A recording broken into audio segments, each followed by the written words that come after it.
Welcome to Kenton's videos. Enjoy the video. You're ready to begin. Make sure you're signed into the Apple ID you want to change. First, open Settings and tap your name. This lands you in iCloud controls. Once there, review the list of apps using iCloud and note anything you need to keep. You're taking action now. Toggle off services you don't want to share, but do not leave before confirming local copies. If prompted, choose whether to keep a copy on this iPhone or remove from device. Once you've identified items to stop sharing, go through each service deliberately. For photos, toggle off iCloud Photos, then decide keep or remove from device. This prevents accidental loss. For Drive, disable iCloud Drive and wait for syncing to complete because abrupt disconnects can cause duplicates. If family sharing exists, disable shared features there separately. Subscriptions and location persist until changed.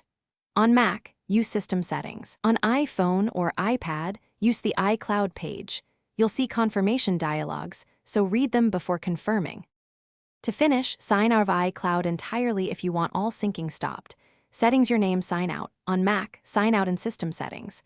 Make sure to choose Keep Copies only if you need local files. Once signed out, confirm on other devices using the same Apple ID and remove them if necessary. If something goes wrong, like items still appearing, force restart the device, then check iCloud. COM for status. If sharing persists, re-enable briefly to reset, then disable again and verify. Thanks for watching. Consider subscribing if we helped you.